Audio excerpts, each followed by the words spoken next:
Welcome to the Nerd Party. Scully, Yes? marry me. I love you and I like you. I love you and I like you. I love that woman. I love her more than sharks love blood. I love you. You don't.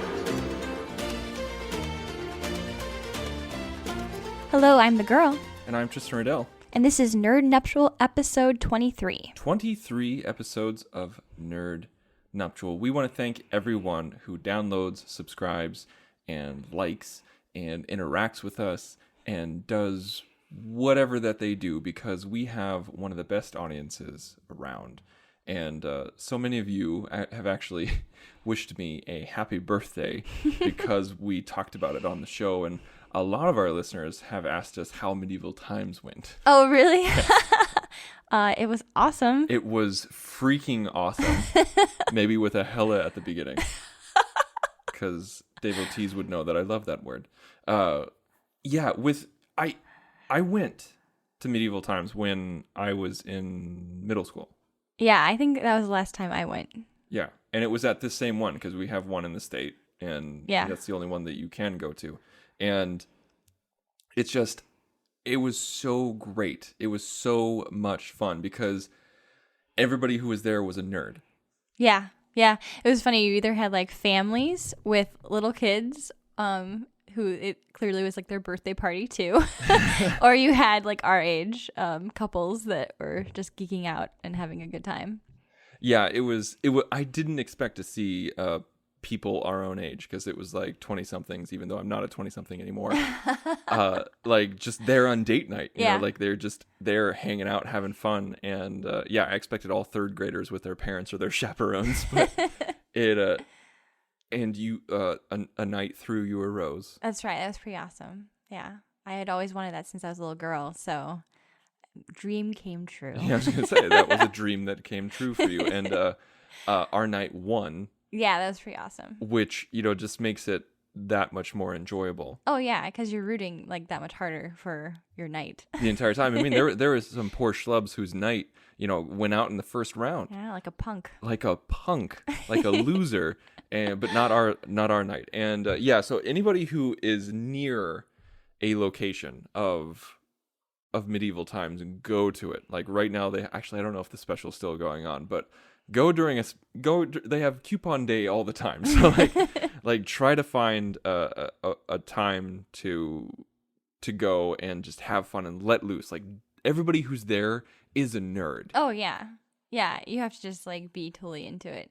Eat with your hands and wear the little paper crown. Yeah. And swing your banner and everything like That's that. right. I bought a chalice. Yes, you did, just so that you could say that you have a chalice. I do. I have a chalice now. I when I meet new people, I say, "Hey, hello, my name is Tristan Riddell. I have a chalice." I can just imagine like when we have people over next time, you're just gonna like randomly bring it out and not mention it at all, and they're gonna be like, "Is that a chalice?" I'm gonna be like, "Oh, this? Oh, this? This thing with dragons on it? Yes. And gemstones? What?" Yes, this is my. James, I noticed you've been eyeballing my chalice. It's okay. You can ask me questions about it. It won't bite. It sounds dirty. With great chalice comes great responsibility. Ever since I was a little boy, I wanted a chalice. Well, you now have one. Now I have it. It's this weird. It's this Took weird you a long thing. time. I don't know what it is. Like it's this weird thing where I don't know. I think it's because of my mom. Like I was so obsessed with medieval culture. I loved knights and horses. Not even the fantastical portions of it. Like not even the mystical stuff, like Lady of the Lake and dragons and everything like that. Really, just the shields, the jousting, the chivalry, everything about that. I was just so obsessed with that. And so like whenever I would see a movie and you'd see the king with this really long gray beard and he'd be eating a whole turkey leg, just an entire turkey leg. And it was just so confusing to me. I was just like, I want an entire, like none of this chopped up, cut up bull crap. I want an entire turkey leg. And he would drink from the chalice, this gigantic chalice that reminded me of the fake Holy Grail in Indiana Jones. Yes. Mm-hmm. Not the real one, No, the fake no. one. Yes. Yeah. And like he'd take a drink from his chalice, and of course he wouldn't be able to get all of the liquid into his mouth, and so it would drip down his gray beard, and then he would take his shirt and wipe it, and then turn to his lady, who was way more attractive than him. Yes. That appealed to me for some reason. Really? That appealed to me Just as a young man. Okay, it seems kind of gross to me, but I definitely have that image in my head, even when you were talking about it. Yeah, I have it in my head. A little grossed out. That's fine. It's not for everybody. Anyway, regardless, we wanted to let you guys know because so many of you asked us. We had a great time. And if you have any other questions for us, or if you just want to reach out to us, or if you have any show suggestions, it's been a while since we've gotten some show suggestions. That's hard to say, show suggestions. Yeah, it is. You can email us at contact@thenerdparty.com. You can also go to thenerdparty.com and go to the contact section. It's really easy to remember. And you can also find me on Twitter @theinsanerobin. We really want to hear from you guys. We want to hear your suggestions. What do you want to hear? Yeah, what do you want us to talk about? You know, like today, what we're actually going to be talking about is books turned into movies, or like books versus movies, or however you want to play it. Because I read the other day that somewhere between 40 and 50% of all movies are based on novels. That's larger than I thought. Yeah. Yeah. Like maybe not necessarily novels, but like written material. Okay. That was, like published. That was published. Previously. Yeah. Okay. Published written material, not written specifically for the screen. Interesting. I think that's amazing. Like you don't really think about it, you know. Like obviously when you see The Great Gatsby or To Kill a Mockingbird or something like that, like when you have these really wildly popular books that that we learn about in school, like obviously we realize, oh yeah, no, that's based off of that great American novel. Right. But so many, like almost half of every movie that comes out is based off of a novel. Yeah, it's interesting. That's really, it kind of brings up the question of, when you see a movie you really like, and you realize after the fact that it's based off of a book, you're like, oh, should I read that book? Mm-hmm. Or if you read a book you love, and then you find out a movie's coming out, you're like, oh, maybe I should see that movie. There are some inherent dangers to that. To both. To both of them. Yeah. So, okay, the English teacher in me, to my class, would say, okay, you need to read the book first and then watch the movie. Mm-hmm. And that's how I obviously do it in school, where like it's their reward is they get to watch the movie after we've read the book or whatever. Mm-hmm. But sometimes, as a person, just a viewer myself, I sometimes like watching a movie of something that I have not been interested in before, I didn't know about, and then read the book because I get more material. Whereas sometimes I'm very harsh with a movie if I have read the book first. I relate to that on a very deep level. I think you're absolutely right. There's this. I think I've said this before on a previous podcast, a previous show, maybe on the Senate floor, but some people like don't agree with this logic. Like there's this almost snobbery to it, where I can see that if you like a book and they turn it into a movie, you automatically think it has to be worse than the book, or you have to let people know that you were a fan of the book before the movie came out. Yeah. And to me, if I see a movie that's coming out and it's based off of a book I haven't read, I'm just like you in certain aspects where I'm like, oh, well, I'll see the movie first and then I'll read the book. Right. Because you have a 600-page novel. Right. And a 2-hour movie. Right. Exactly. And so if you watch the movie, be like, and you like it, you're like, hey, great, cool. And then you read the book, you're like, hey, this is all bonus material. Like this is storylines I had no idea existed. This is an enriching experience. But if you fall in love with the book to begin with, those 600 pages, and then you watch the 2-hour movie, most of the time all you're going to be thinking about is they didn't keep that. They didn't keep that. Mm-hmm. Where's this character? Yeah. Where's this character? Why are they sleeping with that person? Like, yeah, that kind of thing. Absolutely. Yeah. I mean, going back to like what I do for every day when I teach. The book that comes to mind the most is Ender's Game. Yes. So for years I was teaching Ender's Game, and there was no movie material to go along with it. And it was kind of nice, to be honest with you, because you know, as an English teacher, kids couldn't cheat and watch, you know, the movie. Because let's be honest, like if there's a movie out there, there's going to be kids who find out that you're going to be teaching that and they're going to go home and they're going to watch it. And then they're like, oh yeah, I'm good. And, you know, I think that sometimes that works for some kids where like they can go back and do the bonus material, but some kids are just too lazy and they're not going to read it anyway. So for a while, it was really awesome because I was like, yay, we can just read this. You have to read this, otherwise you're screwed. And then when the movie came out, I was super excited because I was like, oh, this is awesome. Then I'll be able to show this at the end. You know, it kind of is a reward and we can compare and contrast. That's awesome. But then when the movie came out with Harrison Ford and Asa Butterfield, something like that, yeah. You can't. I kept complaining, and I had a really hard time wrapping my head around that movie because if I had not read the book, so I mean, I basically have that book to memory because I've taught it so often. I probably would have appreciated the movie a little bit more, but because it takes place over time and like years span, I mean, years and years span in that novel, it's one of those things where when you put it into a 2-hour movie, it was basically like a few days time, like maybe a month or something. It felt very quick. It was very quick, and the characters were not very developed and, you know, came in at different times than they did in the book and everything like that.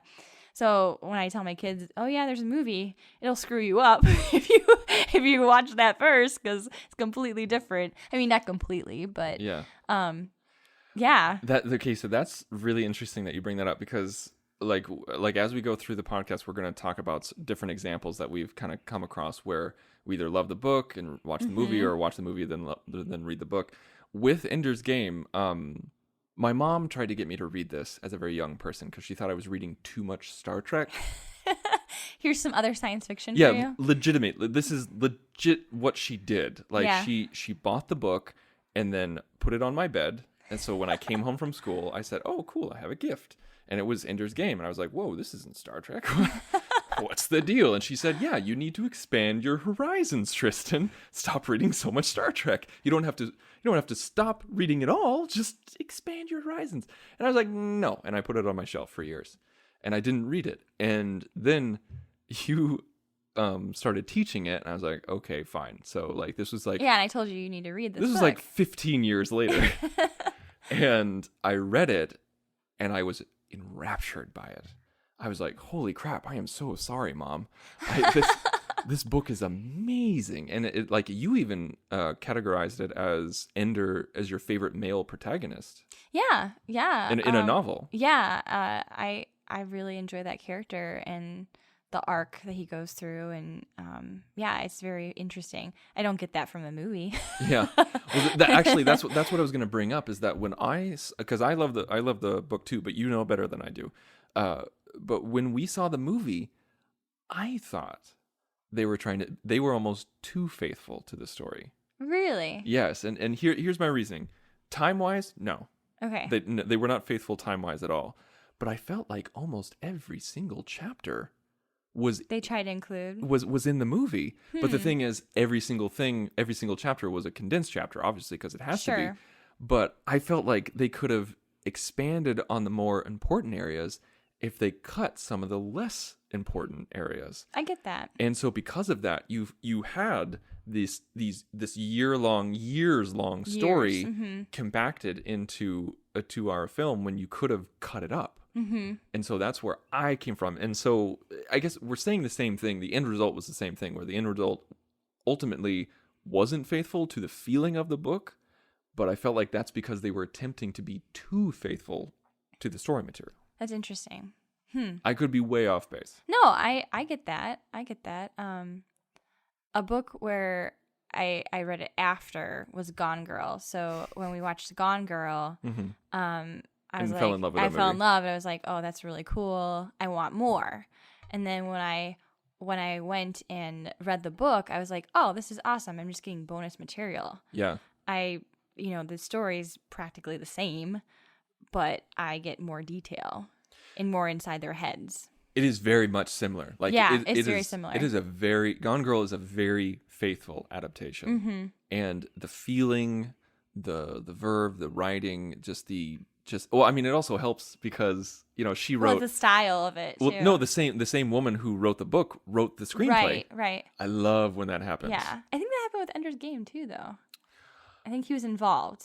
I don't think he necessarily wrote it, but I think he was heavily involved in the process. He was labeled as a consulting producer. Okay. He was not as heavily involved as he was in previous projects that were trying to bring Ender's Game to fruition. And also, like, when the whole thing came out where they realized that Orson Scott Card donated money to anti-homosexual groups or something like that, then people tried to say boycott Ender's Game, and then the production company started distancing themselves from the author, saying, well, he wasn't really involved, and everything like that. So who knows what's true? Yeah. But he definitely wasn't involved with writing the script. Okay. And who knows if he really was a consulting producer? Okay. But Gotcha. we'll never know the truth. Sure. But with Gone Girl, Gillian Flynn, and I hate pronouncing her name that way You brought that up before. because it sounds like I'm screwing it up, but that's how she pronounces it. Gillian Flynn, Northwestern grad. I love it when people get to write screenplays for their own novels. And my favorite example of this is 25th Hour.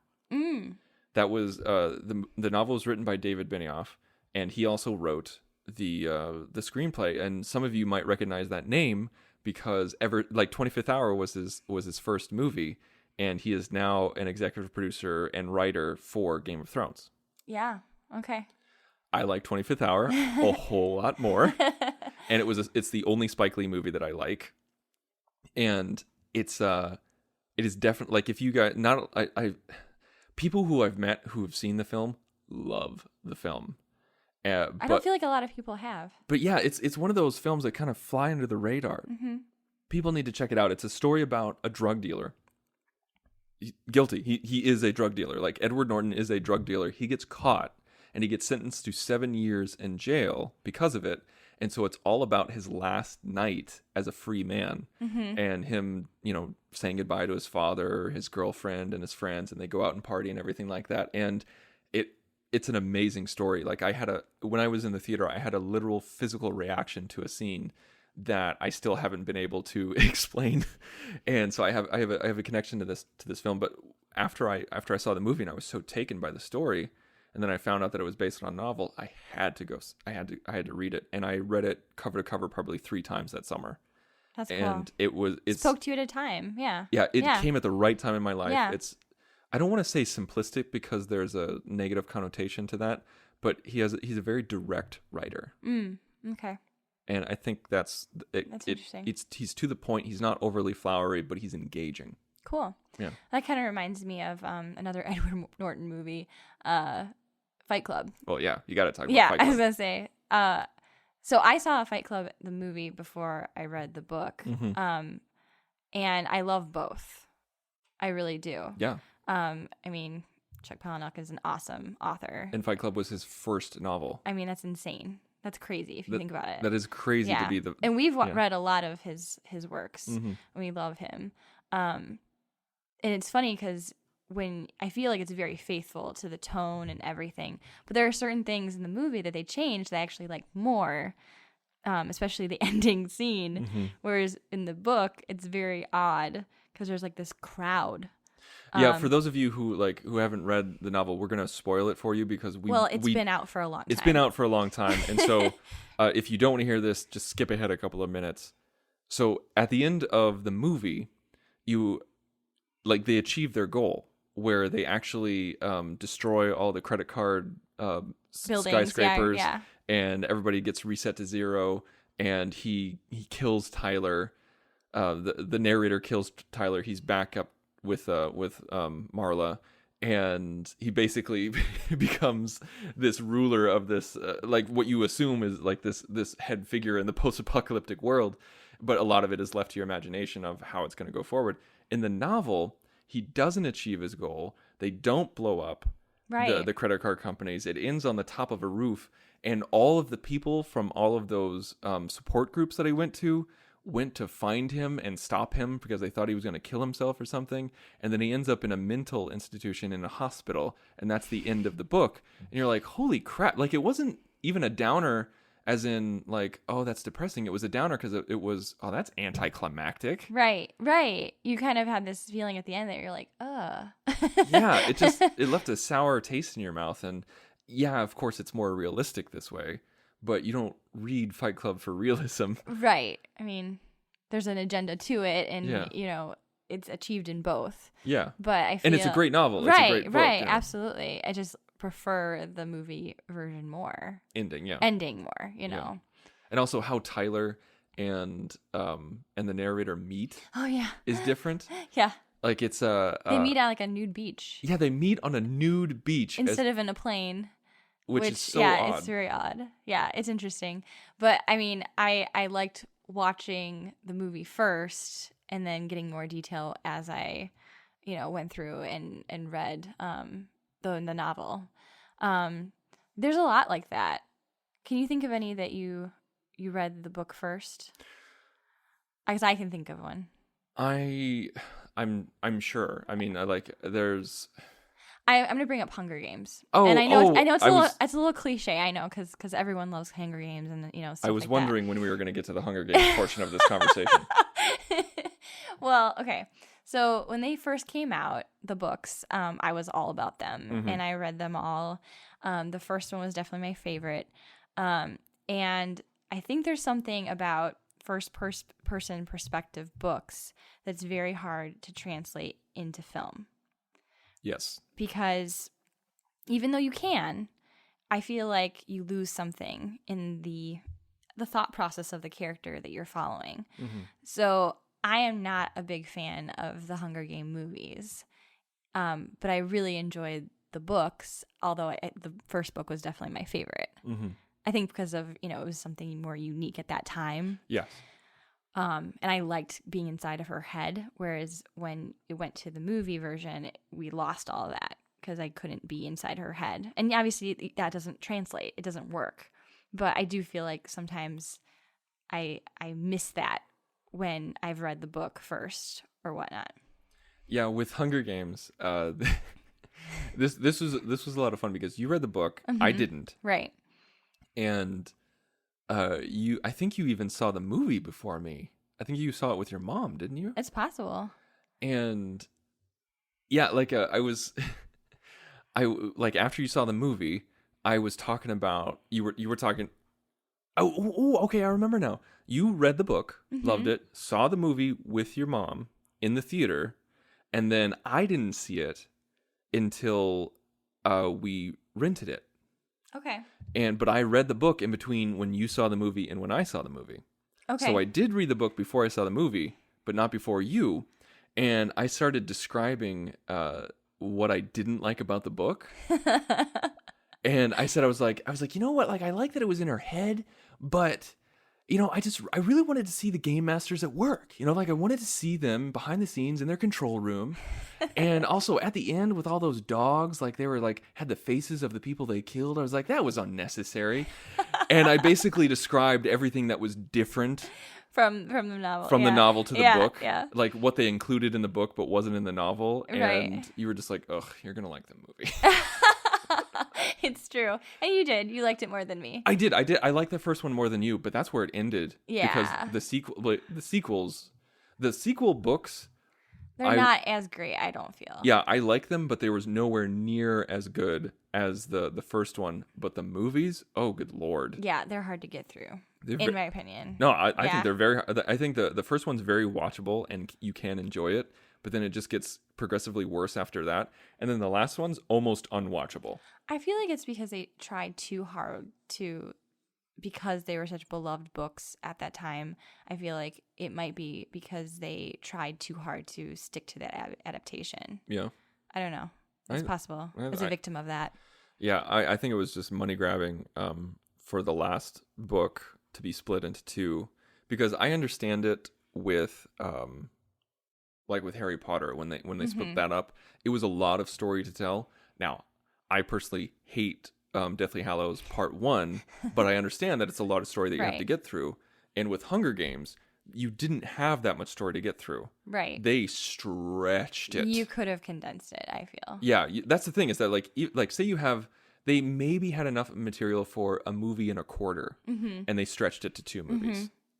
You said that they did a really good job. I actually I'm like a weirdo that never read Harry Potter, but you said that they did a really good job on the screenplay of Harry Potter. I can say for at least the first one, because I only read the first 3. Okay. But the first Harry Potter, the Sorcerer's Stone, and I almost said Philosopher's Stone. I'm not trying to be a hipster by calling it Philosopher's Stone. I promise you. It's just it's stuck in my brain. I have no idea why. But Sorcerer's Stone, it was amazing. Like, the adaptation was amazing because J.K. Rowling pushes in so much material in those pages. But it's not like Tolkien. It's not like Herbert, where if you feel like it's over-analysis or over-explaining or overly technical. She just puts so much of the world into every single thing that they do. It's so enriched that, you're just like, how are you going to make this into a movie? Now, I watched the movie and then I read the book. But as, I love the first one. I don't care what people say. I think it's great. I love the first movie. But then when I read the book, I appreciated the movie even more because the way that the screenwriter organized it was genius. I mean, he reorganized scenes, he cut out certain things, moved characters around, and he did that to keep it within the 2-hour framework or 2.5-hour framework, but yet it still felt faithful. The tone was exactly the same, even though mass amounts of things were cut. Now, I'm sure that there's diehard fans out there who are screaming at me saying, no, it's BS. Like, you need to have every single page on the screen. Well, that's not realistic. And, like, a lesser writer would have just taken out bits and pieces and condensed. This person reorganized, reworked, retooled. And I'm not saying it made it better, but it was the best adaptation, I think, that it could have been on screen. I get that. Yeah. I definitely feel like I'm more of that person when I do read the book first. I am that, Yes, you are. crying, angry person who's like, you messed it up. You didn't, you weren't faithful to this book. That's why sometimes I really do like watching the movie first and then being interested to read the book, because I feel like then I can calm down and just enjoy the movie for what it is and then have this bonus material. Whereas if I read it first, I immediately have images in my head. I have an idea of what I want to see on screen, and then, I'm kind of done for. Well, that's one thing that really bothered you with Hunger Games, is that because you loved it so much and you felt like you could visualize this world, that no world that any filmmaker could create would compete with it. Right. And also, you had an image in your head of what Katniss would look like. Right. And then it's not Jennifer Lawrence. No, it wasn't. Yeah. And that can be frustrating for people. And I get it. I understand it. Like, if you can't get past that. Yeah. I understand And it.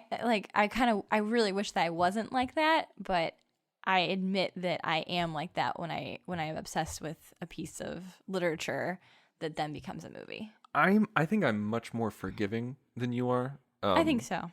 Now, I'm not saying, I'm not judging you, but I'm just saying No, that go ahead. I think I can compartmentalize where I'm just like, this is the book experience. This is the movie experience. And one situation where I couldn't move beyond that is actually one of my favorite novels of all time. I've actually talked about it on the show before, but I didn't actually give out the title. And it's The Hottest State.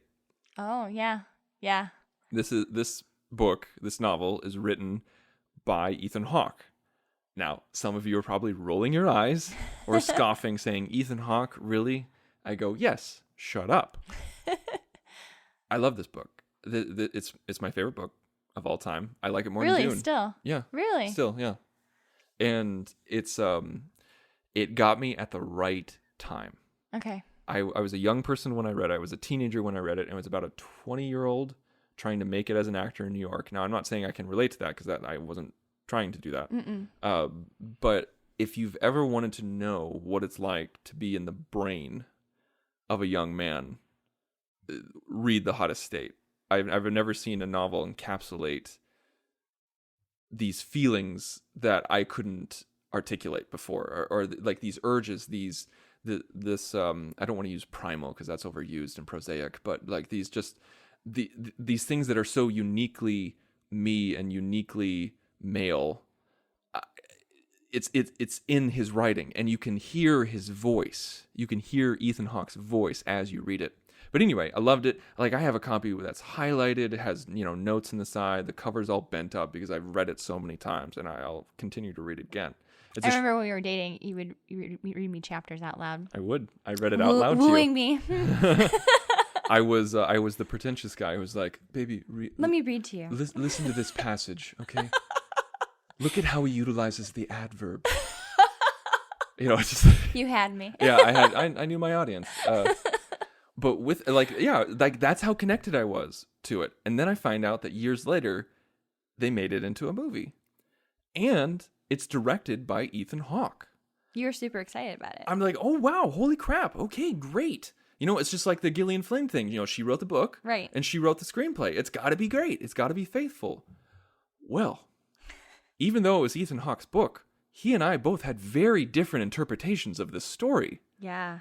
And I couldn't even finish it. No. I couldn't finish the movie. I think you purposely turned it off because you were like, this is going to ruin the book for me. Because let's be honest, once you have new images in your head, it's hard to get them out. Yeah.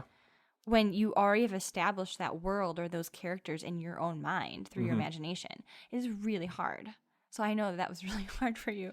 It was like a traumatic time. It was. Like, I was... You felt betrayed. I was betrayed by the author. Yeah. And that's what really killed me. And you're such a big Ethan Hawke fan. I am such a big Ethan Hawke fan. Yeah.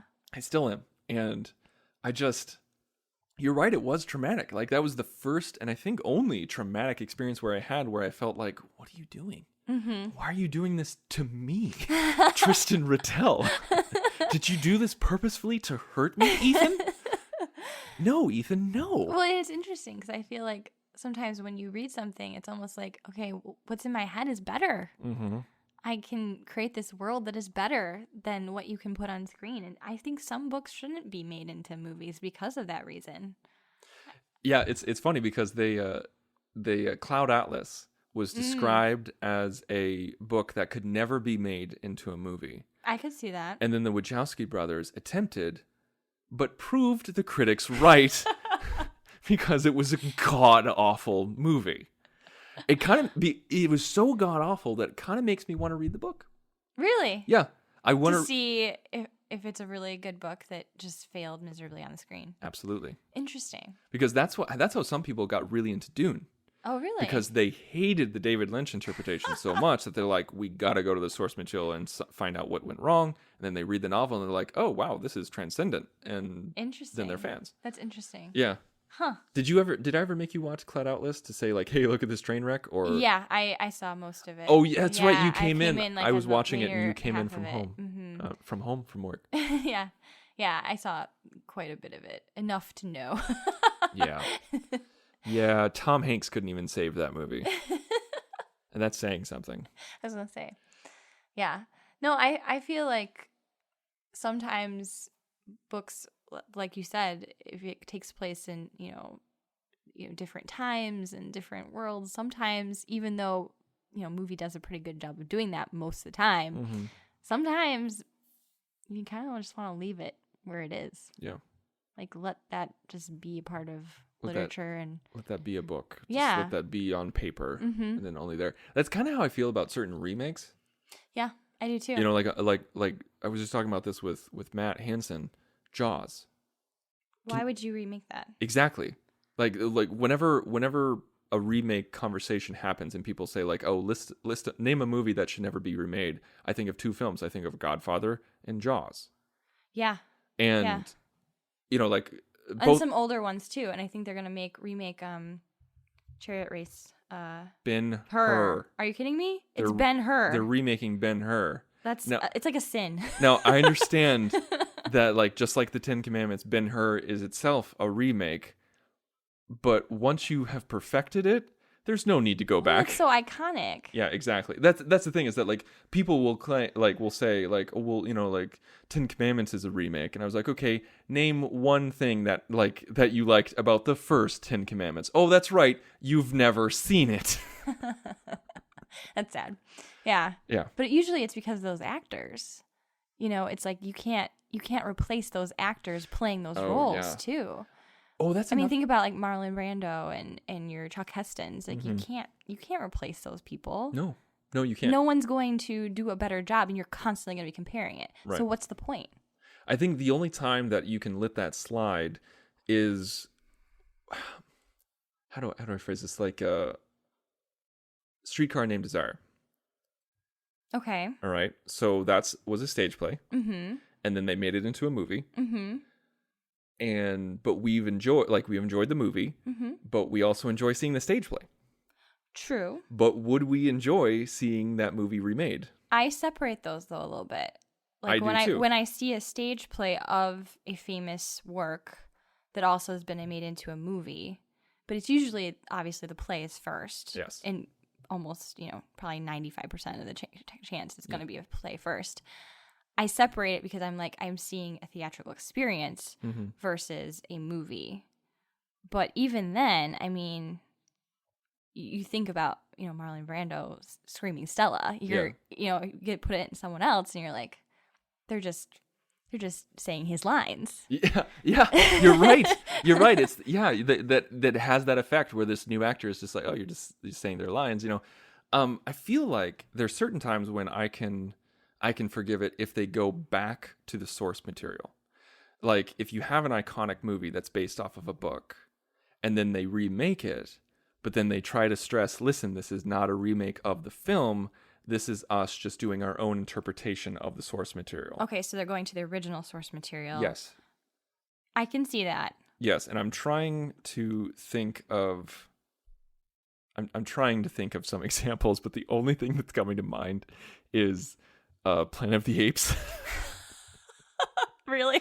Well, I know. I'm blanking on another example, but yeah, when Tim Burton's Planet of the Apes came out, they kept trying to stress this is not a remake. We're not remaking the Chuck Heston film. This is our own reimagining of it, even though it was nothing like the novel. Okay. I don't know. That's a bad example because I was trying to think of something good. Well, I can think of something, but it's kind of hated that we like it more. Girl with the Dragon Tattoo, they went to the source material. Yes. And they were so pure to it with the Swedish version. I think that's why everyone loves it so much because it's so pure to mm-hmm. the novel. But then David Fincher goes, to the source material and changes some things, mm-hmm. which I preferred a lot of those changes. We read the book, and I'm like, yeah, I kind of like those changes better. Like that was kind of unnecessary. I think that's a lot tighter story mm-hmm. by taking out those incidents. Yeah, actually, I was just having a conversation about. I feel like I'm always talking. I was going to say you're always defending it. I'm always defending this interpretation. John Mills. From Aggressive Negotiations on the network, a Star Wars podcast that he hosts with Matt Rushing, which everyone should check out. He mentioned online that he said he's like, the insane Robin freaked out like Ash at the end of Alien when I told him that I thought Girl with the Dragon Tattoo was just mediocre, which is true because I started spinning around, I spat up milk, and I tried to shove a magazine in his mouth when he told me it. But he started talking about it on Twitter, and other people started chiming in. Really? Like one guy's like, well, are you talking about Of course. the Fincher film? Of course. Or are you talking about the original Swedish film? And I think John said that he liked the Swedish film, but he didn't like the Fincher film. But John didn't do it in a pretentious way. Okay. Because he said that he also read the novel and that he loved the novel. Okay. And that was news to me because I thought he was just bashing the movie to be bashing the movie. And he had no basis for comparison, but I prematurely judged John, and well, you shouldn't do that. I shouldn't do that. But this other guy was just like, oh yeah, no, Girl with Dragon Tattoo was mediocre. But then all these other people started chiming in. All of my Fincher buddies saw it, and like the bat signal was Fincher, in the sky. Attack! Yeah, like Fincher's outline was in the bat signal with him taking off his glasses and screaming at a poor PA. That's what his bat signal is. Awesome. And then all these people started chiming in and saying, oh no, it's brilliant. It's sublime. That's hilarious. Like it's 1,000 times better than the Swedish version. Yeah. Well, I respect I respect if you've. I know that sounds a little pretentious, but I respect if you've read the novel and you've seen both, and then you still like the Swedish version more. Yeah. I'm like, okay, cool. That's like, that's your cup of tea. That's how you interpret it, and that's totally fine. Go for it. But if you were just like, well, it's because it's the first, that's when I'm like, really, like, be open to that. That's when I say to you, like, But- take off your hipster glasses. Yeah. Just because it's foreign doesn't mean it's better. But I have to kind of analyze that and be like, are they seeing it the same way we see like a Ben-Hur? Do they see it as like, okay, well, this came first and this is iconic? Think about that. Here's my main difference. Okay. Girl with the Dragon Tattoo, Swedish version came out in 2009. Okay. I was Fincher's gonna say, version came out in 2011. So it wasn't Ben-Hur that. came out in the 50s. I gotcha. Okay. But I kind of feel like when we talk to people, that's how they see it. They're like, this is the version. You don't want to like admit it. No, I don't. Okay, we can move on. I don't want to give them any leeway. Like John John wasn't pretentious about it. He's like, I read the book and I liked the Swedish interpretation more, and Fincher's just felt, like Fincher's not for everybody. No, it's not. I get that. I get that completely. Like, if you have a reason why you didn't like it, then there you go. That's fine. I'm not going to argue with you about your opinion. Mm-hmm.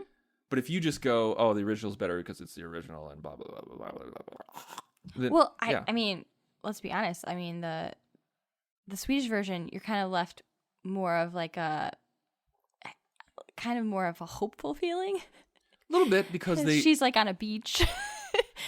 And do they end on the beach? Yeah, they end on the beach. Yeah, and then when you go to the Fincher version, like her heart's been crushed. Like she's just now like completely desensitized to love, and basically that's how you view it. He Fincherized it. Right, exactly. It's a gut punch. He removed the joy from the scenario. So, I mean, it's one of those things where I get it. Yeah. Can you think of another one? Another one what? Just book that you maybe enjoyed more, or maybe the movie more. I guess I should have had a list.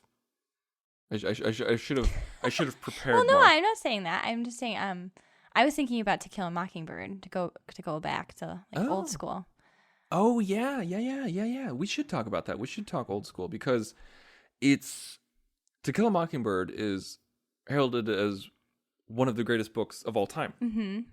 Like it's something that every middle schooler is legally obligated to read, but we're okay with it because it's such an amazing book. And then the movie came out soon after. Yeah. And the movie was heralded as one of the greatest movies of all time. Yeah. And are we talking about like remakes, or are we just talking about like, I guess we shouldn't be talking about remakes. We should talk about adaptations. Yeah. I feel like that was a very early example of how you can be incredibly faithful but still cut out storylines. Mm-hmm. To Kill a Mockingbird is a great example of how you do not need to have every single page on the screen. That's how I feel. Absolutely. I think it's incredibly faithful, but still keeping the movie medium in mind. Mm-hmm. Because there's just, like we've said, there's just no way to fit all of it in a movie, but I think it's incredibly faithful. I like that example just because of that. One thing that we should talk about is, this isn't exactly books turned into movies, but I feel like we as a society have adapted this as text, where we see it in, I think the majority of Americans see it on page, except when they should be seeing it on stage, and that's Shakespeare. Interesting. We see them as books. Like kids see them as books. I see them as plays. Well, yes. Right. As you should. Right. You're a drama director. Of course you're going to see it as play. I see it as a play. Okay. I always had teachers who stressed to us Shakespeare is meant to be seen. Yes. Not necessarily read. Yes. But I feel like the majority of America sees it as books. Like you go like, "Oh, do you like Hamlet?" "Oh, yeah, that's a great book." Not really. Not really. It's a stage play. Have you seen it? That kind of thing. And we're not trying to be pretentious here. This is just how it is. So I guess that's why I'm kind of in this gray area. Like, should we talk about it? Should we not? Because, with Shakespeare, I feel like you have more of an obligation to be faithful to the text. because it's the bard, man. Yeah, that's interesting to bring up because so many people, either on stage or in movie form will kind of adapt it to either modern times. Like we just went and saw Othello at Shakespeare Theater on Navy Pier, and it was all like militaristic, Like Desert Storm. Yeah, Desert Storm era type feel to it, which was really cool. But they don't change the words. They don't change the language. Yeah, they do not change the language at all. It's Shakespeare. Because then it's not Shakespeare. Exactly. And I think that Shakespeare kind of lends itself to that because, you've got iambic pentameter. You can't change. I mean, if you do, it just sounds stupid. Then you get the movie Oh. Exactly. With Josh Hartnett and Julia Stiles. And Omar Epps. Yeah, I tend to like the more true interpretations of Shakespeare. Yeah, traditional. Yeah. Yeah. But. I was going to say, we both love Romeo and Juliet. Yeah, I mean, you have Baz Luhrmann's Yeah. Romeo and Juliet, which is crazy town. Yeah. And a lot of people can't handle it because it's so off the wall. My students cannot handle it. That is so surprising to me. Yeah, I think it's a generational thing because it was so cool for our So generation. Popular. And I mean, we had the soundtrack. It was so popular. It was like, oh my gosh, this is amazing. But like Leo at the height of his Yeah. his teen heartthrobness. Exactly. But when I show it in class, they're just like, what is happening to me? It's hilarious.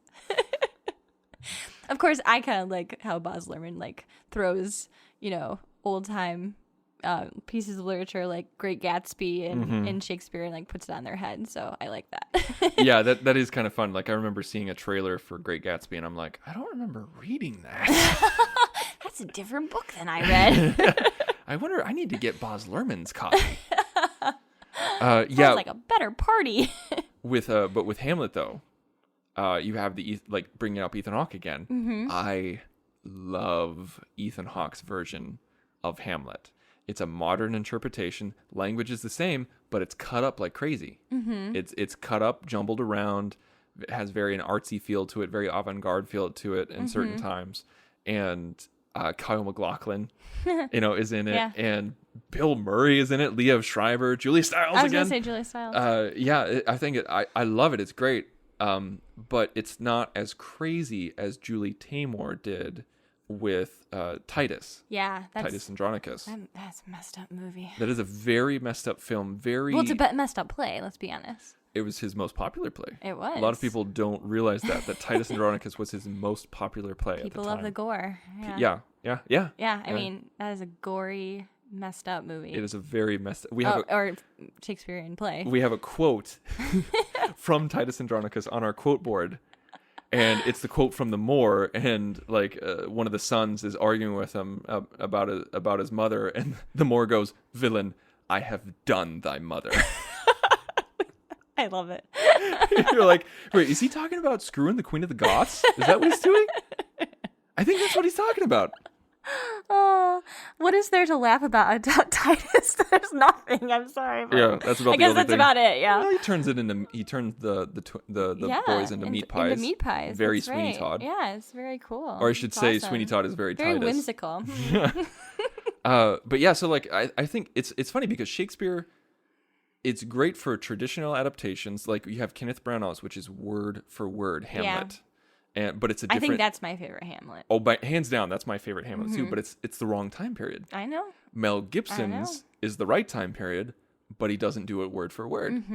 And so you can have it cut it up. You can have shortened abridged versions. You can have faithful versions. You can have alternate translations, like with Ethan Hawke's Hamlet and Julie Taymor's Titus Andronicus. But it only remains Shakespeare if you keep the language. Yeah. Like you said. It's true. It doesn't really matter what time period you throw it into. It's kind of up to interpretation or, what you want as a filmmaker or director. And yet that wording has to stay the same. Yeah. The Shakespeare has to stay the same. Yeah. All right. Well, I think that's a good place to end. Yeah. I mean, on the Bard. End with the Bard. You got to. Yeah. Because there's nothing better than that. That's right. Well, thank you guys so much for listening. Thank you so much for subscribing, and please remember to subscribe if you haven't already. You can find us on iTunes, on Stitcher, wherever you can find podcasts, you can find us. Just search Nerd Nuptial. Make sure to check out some of our other shows. Check out Aggressive Negotiations, the Star Wars podcast. Make sure to check out the Senate Floor and also the spin-off show, Filibuster. And you'll have a good time. And also, we would really appreciate it if you took the time to write us a review. We are so close to 100 ratings.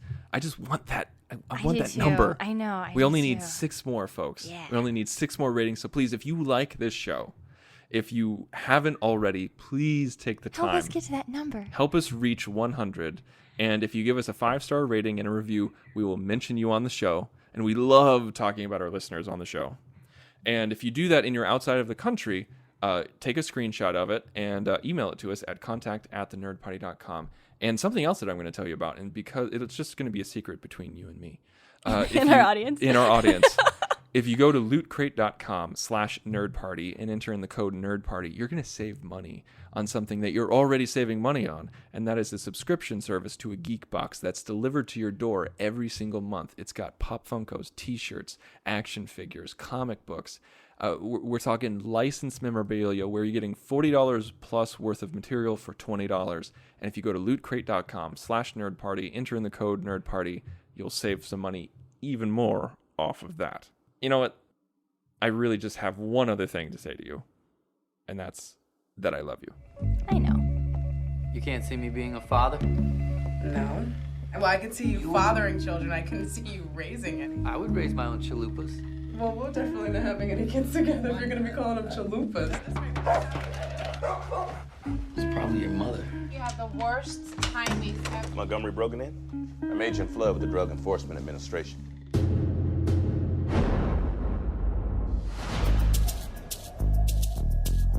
Everything's gotten so strange, Pop. The only people I trust are you and the guys I grew up with. What do we say to him? We'll say nothing. He's going to hell for 7 years. What am I going to do, wish him luck? Champagne for my real friends, and real pain for my sham friends. Can't believe you brought my student in here. I mean, you haven't done anything wrong yet. What do you mean yet? She's the only girl I've ever kept fantasizing about after I slept with her. Is that normal? That's a pretty good kind of normal. We haven't talked about this at all. You know, this is our last night. No, it's not our last night. My last night. I watched him ruin his life. The last 10 years, I've been watching him get deeper and deeper.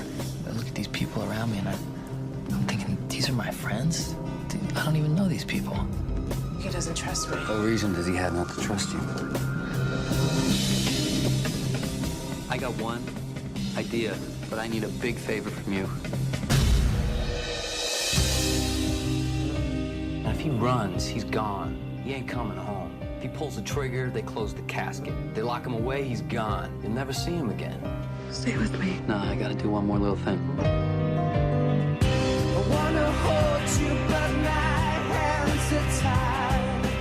Years from now, you gather your family together, you tell them the whole story.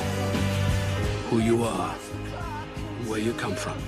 And then you ask them if they know how lucky they are to be there.